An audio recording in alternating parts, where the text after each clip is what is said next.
Assalamualaikum warahmatullahi wabarakatuh. Selamat pagi adik-adik. Ketemu lagi dengan Bapak ya untuk sesi berikutnya. Kita coba mempelajari hal-hal yang mendasar pada pemrograman Kotlin ini ya. Bahasa Kotlin. Pertama adalah sintaks dasarnya. Ini bisa diterjemahkan ya. Jadi kita langsung aja translate ke Indonesia kalau sulit. Tapi ini kalau ada hal-hal yang harus dibahas dalam bahasa Inggris ya kita tetap dalam bahasa Inggris ya. Tapi ini udah bagus sekali ya penerjemahnya. Jadi sintaks dasar adalah kumpulan elemen sintaks dasar. Di sini kita akan diberikan contoh-contohnya. Jadi lebih mudah bagi adik-adik untuk belajar. Apa-apa saja contoh-contoh dari sintaks dasar di Kotlin. Pertama adalah bagaimana mendefinisikan paket dan import. Jadi karena di Kotlin ini kita biasanya bisa ya tadi dia berbasis objek ya. Kita bisa mengambil properti atau mungkin fungsi dari kelas lain dengan cara menurunkan atau mewariskan, sehingga perlu diimpor. Maka di sini bagaimana cara mengimpor? Di sini ada ya, import kotlin.txt. Sedangkan package di sini adalah maksudnya menerjemahkan package ini untuk mendefinisikan bahwa kelas ini itu ataupun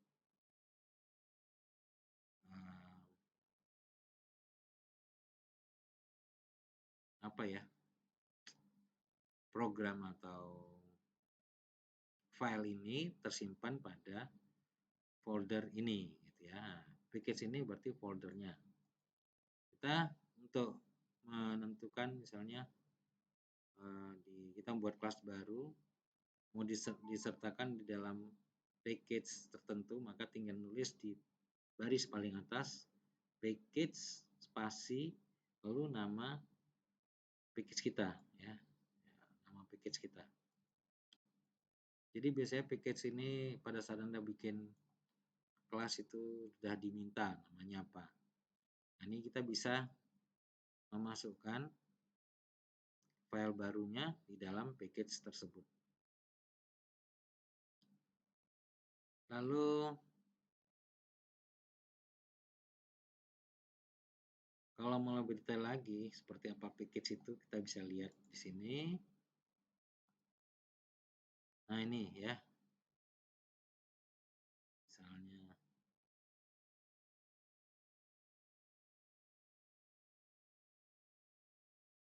nah, seperti ini berarti fungsi print message itu diletakkan dalam package org example.example. Ini kalau dilihat di dalam Android Studio dia posisinya seperti folder gitu ya. Tulisannya org.example.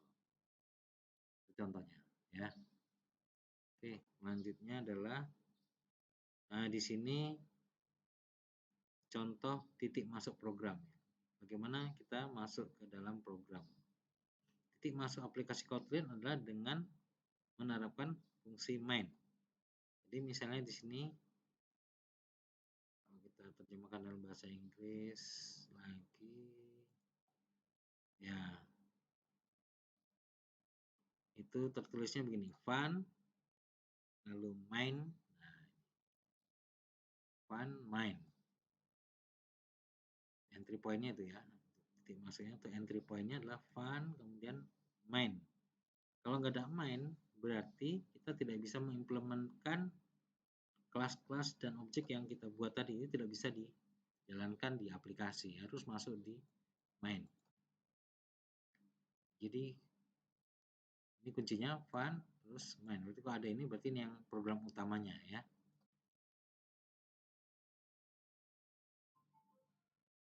Sedangkan bentuk lainnya bisa lebih lengkapnya seperti ini. Ini bentuk simpelnya ya. Kalau mau bentuk lengkapnya misalnya fun main buka kurung args titik 2 array kurung siku string, misalnya tutup kurung, kemudian buka kurung kurawal, misalnya isinya print hello world ya. Kalau tadi langsung print hello world, print ln hello world, tapi kalau di sini print ln buka kurung args dot content to string, misalnya gitu. Dot content to string. Ini bentuk lainnya.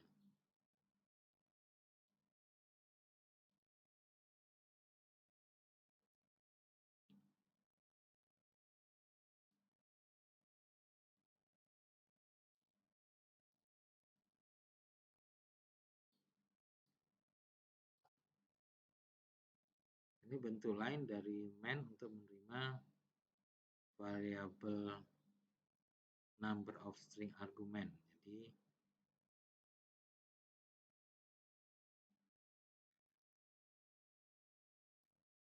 argumen ya variabel itu yang menjadi argumen. Jadi argumen itu bisa berbentuknya variabel, bisa juga tidak gitu ya. Dalam hal ini di sini dia dalam bentuk argumen, dalam bentuk variabel. Oke. Lalu berikutnya ini adalah tentang entry point. Intinya entry point adalah cukup mengetikkan fun main, kalau melengkap fun main buka kurung args titik 2 array buka array kurung siku string kurung siku tutup string buka kurung kurawal print ln buka kurung args dot content to string buka kurung tutup kurung. Ini jadi tergantung isinya apa nanti. Itu entry point. Jadi kalau mau masuk di program utama. Lalu output standarnya adalah ya kita menggunakan perintah print biasanya. Print hello, print word. Ini contohnya. Ini bisa langsung dicoba ya. Misalnya ini saya klik tanda ini panahnya, langsung keluarkan tulisannya hello world. Nah, ini apa hasilnya? Lihat. Ya, dia akan menghasilkan tutup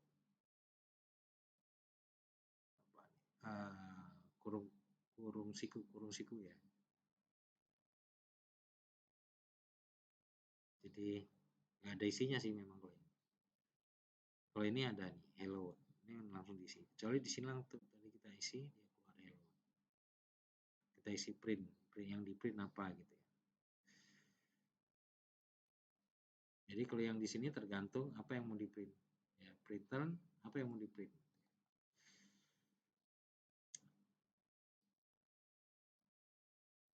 Jadi kalau print ln itu artinya print argumen dan menambahkan ke dalam garisnya itu garis baru ya, line break. So, sehingga pada saat kita ngeprint tampilnya pada baris yang baru. Itu kalau print ln. Jadi bedanya print ln dengan print. Kalau print itu contohnya ini hello world ini ya langsung. Kalau ini coba kita lihat seperti apa. Maka 42 itu harusnya ada di hello world, di bawahnya hello world ya. Kalau kita lihat. Nah, itu ya. Jadi dia tidak langsung di sampingnya tapi di bawah karena sudah ada penambahan baris baru ya, line break. Selesai print atau keluaran yang standar, lalu kita masuk fungsi. Fungsi dengan dua parameter dan with to in parameter dan in return type. Jadi parameter in itu integer dan tipe pengembalian integer. Apa tuh ya? Ada dua, itu in parameter. Di sini berarti yang parameternya ada dua, maksudnya misalnya di sini ada A dan B. Jadi kita bisa memasukkan dua parameter di dalam fungsi ya, yaitu A dan B dengan tipe yang sama. A.2 in, B.2 in tutup kurung. Titik 2 in buka kurung kurawal return A+B. plus B. Jadi ini untuk ini di sini sebagai return tipenya in. Jadi ini bacanya adalah variabel A dan B bertipe integer, lalu operasi A plus B dikembalikan sebagai tipe integer pula begitu. Jadi harus pengembalian itu sesuai dengan tipe parameter yang masuk.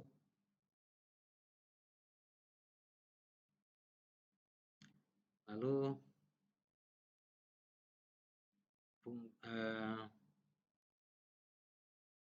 di dalam fungsi kan ada body ya, body atau tubuh. Jadi ada tubuh program. Jadi kepala program sudah kita lihat fun ini kepala programnya sampai parameternya, kemudian tubuhnya mulai tutup kurung kerawal ini ya, buka kurung kerawal, maaf, buka kurung kerawal. Nah, itu bisa berupa fungsi juga. Jadi function body can be expression. Jadi bisa digunakan sebagai expression. Ya, contohnya di sini. Nah, ini lebih ringkas lagi ya. Fun sum A titik 2 integer B titik 2 integer, berarti ini tadi parameternya. Nah,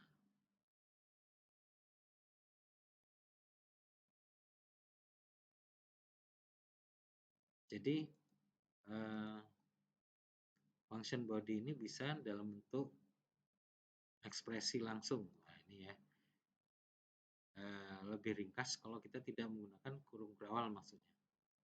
Ini kan kurung kerawal, buka kurung, return A plus B. Kalau di sini langsung bisa langsung dinyatakan atau diekspresikan. Function body can be expression. Jadi fungsi itu bisa sebagai ekspresi. Kalau di sini fungsi ini kita menggunakan sintaksnya ya, sintaks secara apa ya, standar biasa gitu ya, ternyata bisa diwujudkan dalam bentuk ekspresi. Langsung kita buat sama dengan. Jadi tidak ada kata-kata return di sini, tapi dianggap sudah tahu bahwa karena parameternya bertipe integer, otomatis nilai yang dikembalikan juga bertipe integer. Ini juga tidak error ya, hasilnya aja. Nah, ini.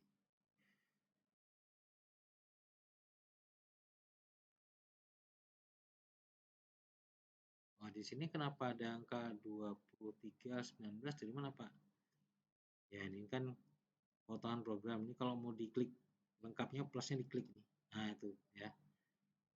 Jadi kalau ini kan kalau diginin dia hanya lihat potongan pada file-nya saja, makanya nggak kelihatan. Kalau diklik plusnya kelihatan nih bahwa dia udah menerjemahkan nilai A dan B ya di dalam print ln-nya ya, di dalam fungsi main. Jadi yang kita lihat tadi ini hanya fungsi di dalam kelas misalnya gitu ya. Nah, di sini dia harus diimplementasikan di dalam fungsi main. Tadi kan disebutkan untuk entry point itu harus ada fungsi main. Maka di sini kalau fungsi main nilai 19 dan 23 diinputkan ya. Sum of 19 and 23 is, ini sum buka kurung, sum adalah fungsinya ini ya. Fungsi sum buka kurung 19,23. Nah, dolar ini untuk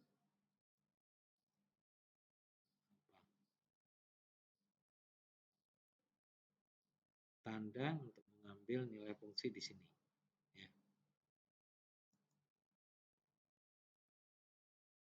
Terus di sini dolar nyata sebagai variabel ya, sebagai variabel. Jadi fungsi ini jadi variabel yang bernilai mengambil nilai sum di sini ya.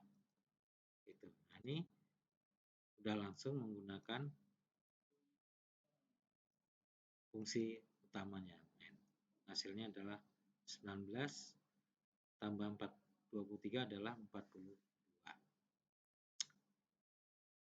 Lalu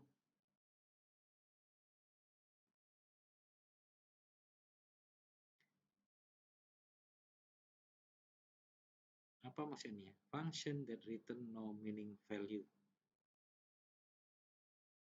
Fungsi yang mengembalikan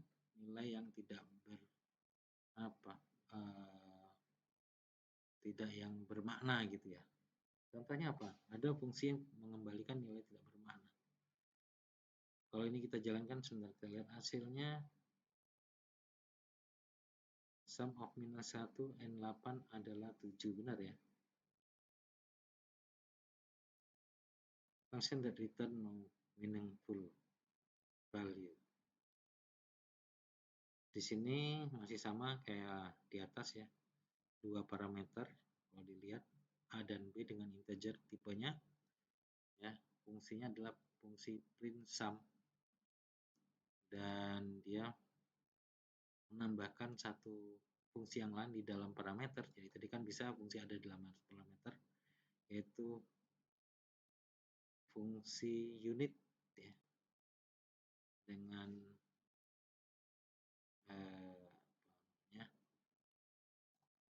dengan operasi penjumlahan A plus B. Dia mengambil nilai A dan mengambil nilai B, kemudian ditambahkan. Maka begitu dia dimasukkan ke dalam main, kemudian print sum buka kurung min 1,8, kalau dijalankan hasilnya adalah 7. Karena di sini operasinya adalah penambahan yang berada di dalam fungsi unit. Nah, itu.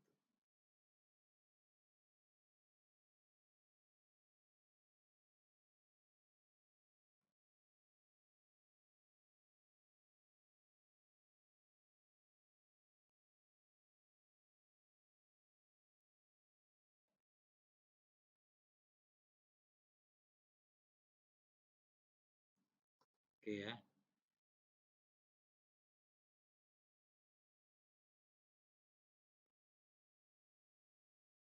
Tapi ini di sini ada no meaningful value. Berarti kalau meaningful kan bermakna, no meaningful tidak, artinya return tidak terlalu that return no meaningful value, berarti return nilai kembalian tidak terlalu dipentingkan gitu ya. Tapi di sini mengembalikan nilainya, dia mengembalikan.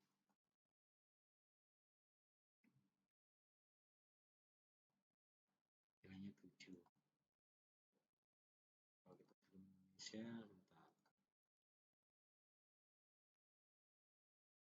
Nah, di sini fungsi yang tidak mengembalikan nilai yang berarti. Tapi ini artinya memang penjumlahan ya. Min 1 tambah 8 kan dia 7.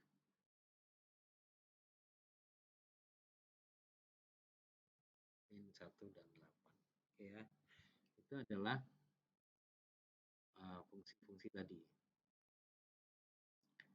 Lalu bisa juga return itu tidak ditampilkan nih. Jadi unit jenis pengembalian dapat dihilangkan.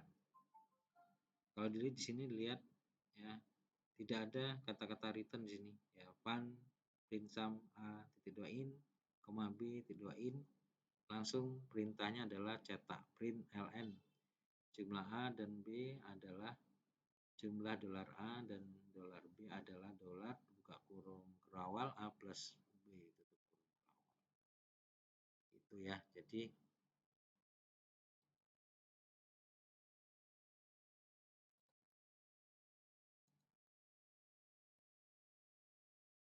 Jadi kata-kata return, tipe return ya, kata-kata atau keyword return itu bisa kita abaikan.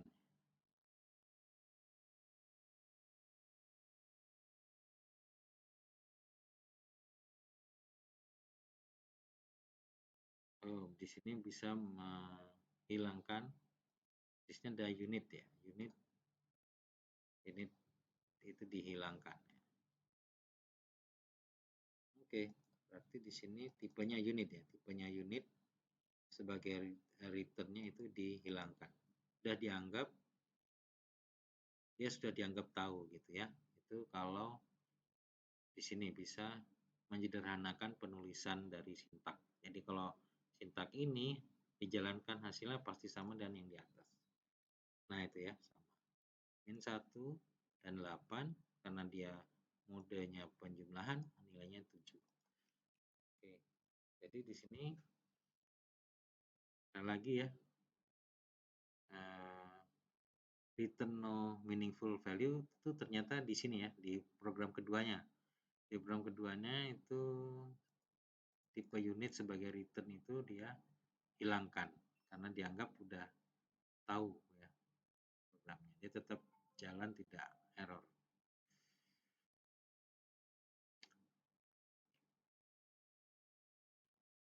Baik, kemudian masuk sekarang di variabel adik-adik ya. Variabel, ini adik-adik bisa langsung nyoba ya.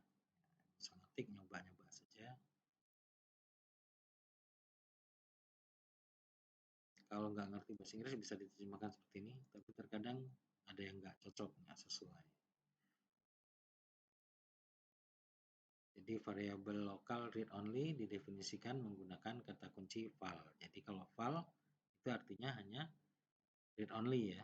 Read only berarti cuma bisa dibaca. Bisa nggak di copy kemudian dirubah isinya gitu ya. Read only ya, hanya dibaca kalau read only kan ya. Mereka tapi dapat diberi nilai hanya sekali. Nah, masih ada nih kelonggaran sedikit.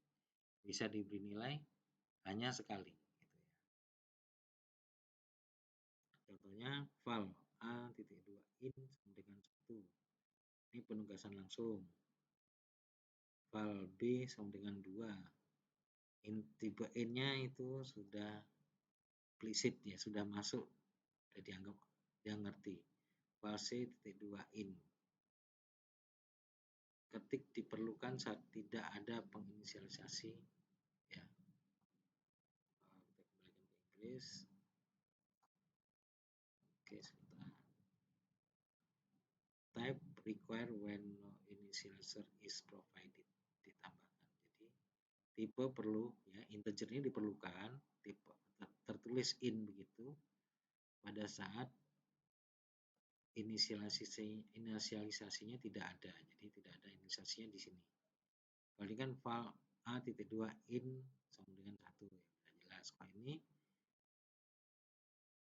integernya disembunyikan invert ya. Kalau yang ini diperlukan pada saat tidak ada inisialisasinya. Jadi ya kalau udah ada inisialisasi bisa dihilangkan. Kalau ini kan udah ada inisialisasinya. Kalau ini perlu lagi ditambahkan. Lalu C sama dengan 3, deferred assignment.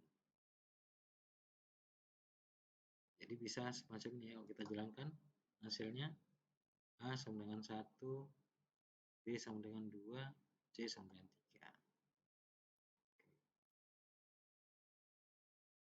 3. Jadi deferred assignment nih, tidak usah kasih kata-kata val lagi di sini.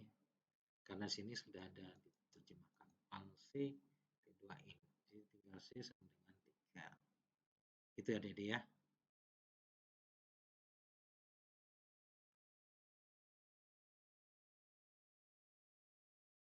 Oke, silahkan ini dicoba ya. Coba sambil mungkin dirubah-rubah bisa nih ya. Ini bisa diedit kok ya. Udah bisa ubah 3-nya jadi 4 misalnya gitu. Boleh coba. Hasilnya kan beda. Nah, itu ya. Saya untuk latihan. Jadi ini langsung sudah menjalankan codingnya nih ya.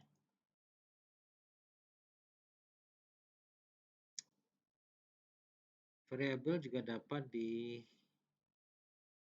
reassign itu tugasin ulang ya. Gimana kalau bahasanya dipindahkan. Reassign itu dipindahkan kalau di bahasa Indonesia ya. Variabel yang dapat dipindahkan menggunakan var kata kunci. Maksudnya bukan dipindahkan tapi bisa digunakan lebih dari sekali gitu nilainya. Karena var ya. Kalau val tadi sekali. Kalau var itu bisa 2 kali digunakan, 3 kali, 4 kali bisa variabel. Reassign kalau diterjemahkan lebih bagus nih. Reassign diisi di assign ulang ditugaskan kembali gitu ya. Jadi variabel itu bisa ditugaskan lagi dengan nilai yang baru gitu bisa. Ini var ya. Ini nilai keywordnya bukan val tapi var yang bisa ditugaskan kembali itu.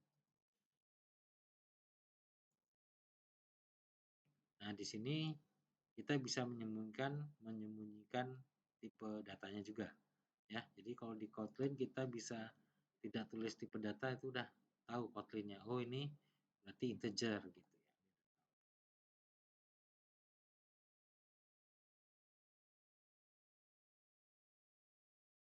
Nah, kita juga bisa mendeklarasikan variabel di baris atas top level dari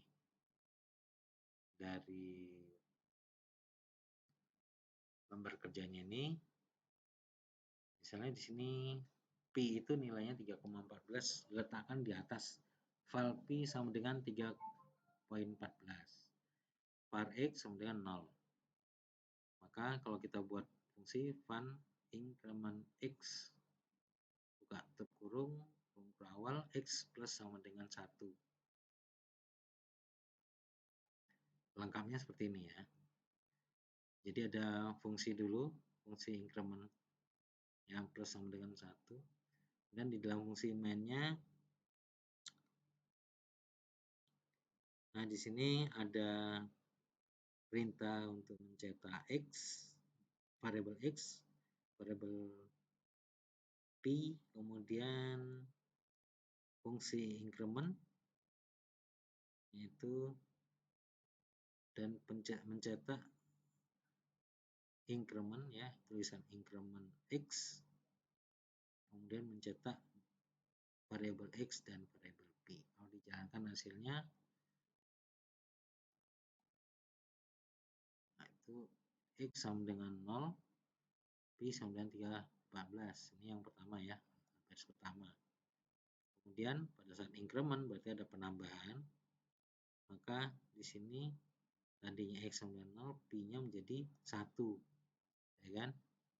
Karena di sini fungsi increment hanya X ya, sedangkan P tidak diinkrementkan. Jadi yang nambah adalah X. X jadi 1, P sama dengan 3,14 tetap. Ya. Oke, ya. Untuk pertemuan 2 ini kita sampai di variabel, val, kemudian bentuk-bentuk dasar ya, dasar-dasar dari Kotlin. Ke depan kita masih akan membahas kelas dan instance di Kotlin seperti apa gitu. Rasa cukup untuk pertemuan hari ini. Terima kasih atas perhatiannya. Saya akhiri. Oh ya, kalau ada pertanyaan boleh nanti lewat WA boleh, email juga boleh ya. Ada yang kurang jelas boleh ditanyakan atau datang ke ruang prodi, kita diskusi boleh ya. Terima kasih. Kami akhiri. Assalamualaikum warahmatullahi wabarakatuh. Selamat pagi.